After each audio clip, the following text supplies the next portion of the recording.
Allah ya halittarsa ka ce zaka wulakanta? Yanzu kai idan mahaifiyarka tukunna ma bari ma tura ta mu da muke jin haushi da ake yi. Idan mahaifiyarka kai mai wannan wa'azin idan mahaifiyarka ta ji wannan kalaman da kake kana cewa ai gurin nan ɗoyi yake ai gun wari yake ai in ka gani ba za ka so ka yanzu in babarka da ta haife ka ta ji za ta ji daɗi. Turkashi wannan shine bidiyon wata jaruma yar Kannywood wacce ta maida ma Sheikh Malam Aminu Daurawa martani a wannan bidiyo da ya yi kwana-kwanan nan. Mai sauraro kana sauraron wannan rahoto ne daga tashar Jan Zaki TV. Idan kai bako ne ka danna mana subscribe sannan ka danna mana ƙararrar sanarwa da yadda da mun ɗaura sabon bidiyo zai zo ya same ka. Mun gode. Ba dai da bata wani lokaci ba ga cikakken bidiyon Sheikh Aminu Daurawa wanda ya faɗi akan farjin mace wato gabanta wanda ya jawo cuce a kwana-kwanan nan wanda har ya kai ga wannan fitsararriyar yarinya ta maida masa martani. Ku biyo mu. Sannan ka ce mace ce daɗin duniya to me macen? Mafi muni a jikin mace shine gabanta, nan take fitsari nan take fitar da jini.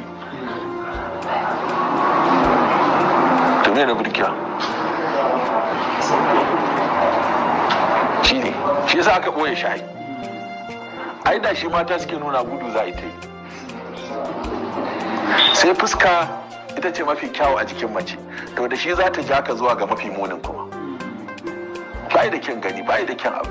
Fitsari, kashi da jini da al'ada da sauransu da fitar yaro. To a gaishe da malam wannan dai shine cikakken bidiyon. A halin yanzu kuma ga cikakken bidiyon ita wannan jaruma wato yar Kannywood wacce ta maida malam wannan martani. Allah dan annabi mai malaman zamanin nan suke nema su zama ne. Wace irin rayuwa malaman wannan zamanin suka koma yi? Ha'a, wannan irin abu ne. Kowanne malami ya ɗauko shararsa sai ya ce wai mata wari suke in ka gama zaunan su ba za ka so ka ƙara gani ba. Haka na ga ranar wani ya postin. Ai in ka ga mace mazaunanta najisa ne. Ai in ka gani ba za ka so ka ƙara gani ba. Ta nan take kashi, ta nan take al'ada. Ha ana ɗauka wasa ne kawai sai jiya na ƙara cin karo da wani. Shi ma ya zo ya kafa lasifika yana yi. Ai duk macen da ka sani in ka ganta ka ga wannan gurin da take tunƙaho da shi. In ka kalla ba za ka so, in ta buɗe maka wai in ka kalla ba za ka so ka ƙara gani ba. In ji waye? Kar ka manta nan gurin da kake wulakanta kake aibatawa ta nan fa aka haife ka. Ta nan mahaifiyarka ta haifo ka ko mantawa kai a tuna maka. Wannan wace irin rayuwa ce? Shikenan kawai matarka ta bata maka rai a gida ko kuma an baka haushi sai kuma ka zo duk kai kudin gora kana wulakanta mata? Ai wallahi malamai ni a tunaniya idan har ba ku daga darajar mata ba wallahi ba za ku zo ku sa speaker ku rinka aibata mata ba. Me muka yi muku? Me muka yi muku da za ku rinka mana wannan wulakancin a social media? Har an yi postin wani ya wasu yan comment yan iska su ma dama suna zuwa suna comment wai su wallahi sun ji sun tsani mace ma. Wani ya ce ma shi ba zai ma auren ba kwata-kwata. Wani ya ce shi yanzu in ya ga mace ma a banza yake kallanta to yanzu an daga darajar mu kenan. Wannan kalmar da aka fito aka faɗa wa duniya an mana adalci kenan. Wani sako kake son isarwa kai malami dan Allah? Wannan wa'azin da kake na cewa mata najasa ne wanda sako zai isar maka? Ai ya kamata da abin da za a yi shi da hujja to wani sako kake son ka isar? Akai to mace ta maka rana wallahi mun muku ranar da har abada ba ne muku domin mu akan mu ake duk wani arshabu da ka sani na rayuwa ka fita ka sha rana ka sha zafi wani ma a yi maka shegen duka akan neman abincinka ka zo kuma ka kawo mace kana harɗa da kafa tana faru. Yau in ka nemo ka kawo bata kula ka ba gobe in ka nemo ka kawo bata kula ka ba jibi sai ka nemi gidansu ka je ka ce ka kasa gane kanta. Shikenan kuma sai a zo a rinka wulakanta ma a social media? Me muka yi muku me muka tare muku? Allah ya halittarsa ka ce zaka wulakanta? Yanzu kai idan mahaifiyarka tukunna ma bari ma tura ta mu da muke jin haushi da ake yi. Idan mahaifiyarka kai mai wannan wa'azin idan mahaifiyarka ta ji wannan kalaman da kake kana cewa ai gurin nan ɗoyi yake ai gun wari yake ai in ka gani ba za ka so ka yanzu in babarka da ta haife ka ta ji za ta ji daɗi. Wannan wace irin rayuwa muke yi ne? Sai an yi magana a ce an yi wa malamai rashin kunya? Bayan su kuma malaman su ne yanzu sun kasa ma gane wanda wa'azi za su yi wanda ya kamata? Ha ba wallahi da abin nan da kwana jiya da ƙyar ne bacci.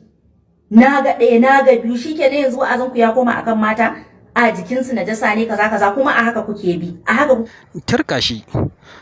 Wannan yarinya lallai ta nuna rashin tarbiyya da rashin da'a ga wannan shahararren malami wato Sheikh Aminu Daurawa. Amma an samu wasu 'yan zamani irinta wato Cizo Germany ya maida mata martani nan take. Ga abin da Cizo yake cewa.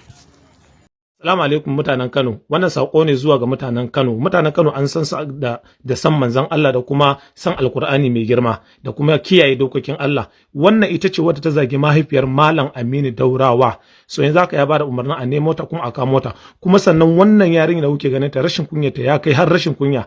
A ce kina cikin garin Kano, jihar Kano an san jiha ce ta masoya manzon Allah sallallahu alaihi wasallama, ta masoya sahabban manzon Allah. Wannan yarinya a cikin jihar Kano ce, ta fito ta ta zagi mahaifiyar Malam Aminu Daurawa saboda ya faɗi wani kalamai akan mata. Idan kin san cewa maganar da malam ya faɗa kina yin irin abin ko ku wajen yana irin wari ko ma mai dawo masa dawo miki yake sani, ki gyarawa zaki ba wai ki fito kina zagin mahaifiyarsa ba.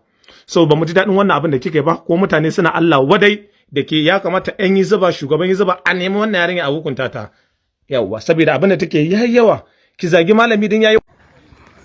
An Cizo bayan gama wallafar wannan bidiyo na Cizo nan take sai aka samu wasu shahararrun matasa ustazai 'yan masu jini da jika a jihar Jos wanda suke kalubalantar wannan yarinya, sun kuma yi kace-kace da ita haɗi da ja mata kunni akan wannan rashin da'a da rashin tarbiyya da suka nuna ga wannan shahararren malami nasu. Ga kaɗan daga cikin abin da suke cewa. Assalamu alaikum jama'a, kun san menene? Bari samu ko ne bidiyo na wata yarinya, wata jahila da bata san me take ba abin da take faɗa, bari ku ji. Kai me wannan wa'azin idan mahaifiyarka ta ji wannan kalaman da kake, kana cewa ai gurin nan doyi yake, ai gun wari yake, ai in ka gani ba za ka so ka, yanzu in babarka da ta haife ka ta ji za ta ji daɗi. Ke idan baki da mutunci har malam ne ki ɗauki wannan magana ki ringa faɗa? To ni tun dama ban ji ainihin bidiyon har ƙarshe ba, na zo na miki bidiyo na wasa. Ki har rashin kunyan ki ta ga ki fito ki gaya ma malam irin wannan maganan?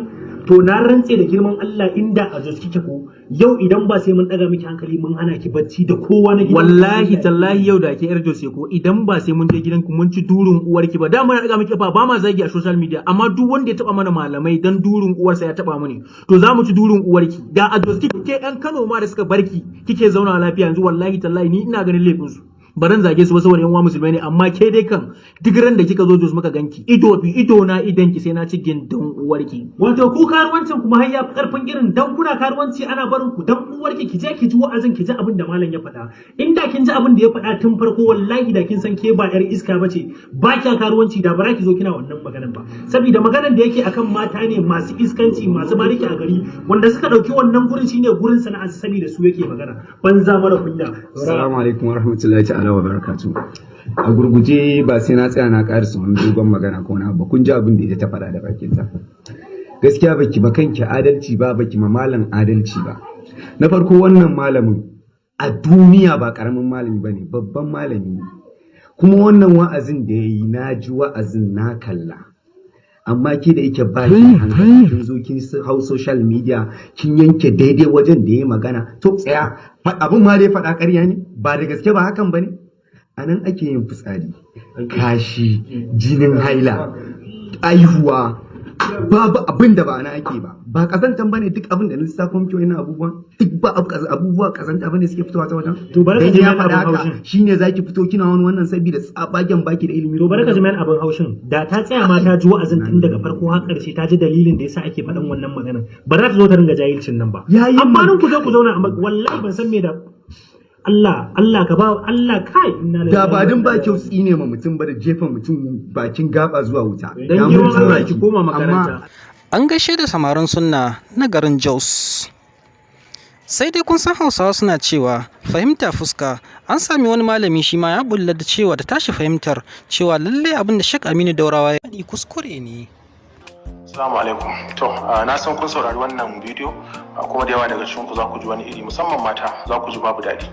So ni ina da ra'ayi da ya saba wani malam gaskiya, duk da dai duba da cewa malami na ne kuma sannan ina girmama shi kuma ina kaunarsa kuma ba zan daina ba. Dan malam ya faɗi wani abu da ya saba wa ra'ayin wani ba laifi bane ba, ra'ayin sai faɗa. Amma ni a fahimta ta ina ganin tabbas mace duniya ce, idan kana da mace kana da komai. ko baka da kuɗi in kana da mace ka samu duniya, because Allah ya haɗa ka da abokin zama ta gari. Ko baka da kuɗi za ka yi rayuwa, ko baka da mota za ka yi rayuwa, ko baka da gidan zama in kana da mace ta gari za ka samu rayuwa mai amfani. Kuma daga cikin darajojin mata da Allah ya musu, ko kuma daga cikin ɗaukaka da mata da Allah ya wa mata, shine halittar farko a duniya baban mu annabi Adamu, Allah bai bashi mota ba, Allah bai bashi jirgi ba, Allah bai bashi wani island ko wani dragon da zai ringa hawa ba, sai Allah ya bashi ya mace. To tell you cewa mace ita ce duniya, mace ita ce rayuwa, mace ita ce daɗin komai. Duk abin da za a baka a duniyan nan, wallahi idan ba a baka mace ba, wallahi you are incomplete. Shi sa da dama za ku ji malamai suna cewa kai ko sallah ma kakka bu wanda ba shi da aure. To tell you cewa mace duniya ce. Sannan kuma batun cewa farjin mace shine fi komai muni a tare da mace, ni a gani na ba haka bane. Ni a gani na abin da ya fi komai muni a jikin dan adam shine bakin da baya ambatan Allah, bakin da yake badala, bakin da yake rashin kunya, bakin da yake fasikanci da fatsa, shi fi komai muni. Gaban mace wallahi yana da kyau. Tabbas zaka ga wani ya fi wani, saboda haka Allah yake lamarinsa. Wata za ga ta fi wata kyau a fuska, wani ya fi wani kyau a fuska, haka Allah yake lamarinsa. Jarrabawa ce, amma ba a ce yana da muni ba saboda jini na fita ko saboda fitsari na fita. Mu ma maza ai jini na fita in baka da lafiya, mani yana fita, mazi yana fita, wadi yana fita, komai yana fita, fitsari yana fita. So da haka kaga ba munin sa ne sa ake rufe shi ba, ana rufe shi ne saboda Allah yana son a suturta shi dan tsiraici ne. Da yawa daga cikin mu da za a bari a bayyana tsiraici, za mu ringa zama kamar akuyoyi ne akan hanya. Kuma shi tsiraici ai ba nan kadai ne tsiraici ba, ai gurare da yawa a jiki ma tsiraici ne, cibiya tsiraici ce, mama tsiraici ne, da dai sauransu. So ni ina ganin a faɗan wayannan kalamai zai iya sa mata su ji babu daɗi, kuma domin gaskiya ba haka bane. A wannan ra'ayi da malam ya faɗa gaskiya ba haka bane. Ni I disagree da abin da malam ya faɗa, kuma ina ganin cewa mata sun wuce wannan abin nan din, kuma duk wanda Allah ya ba mace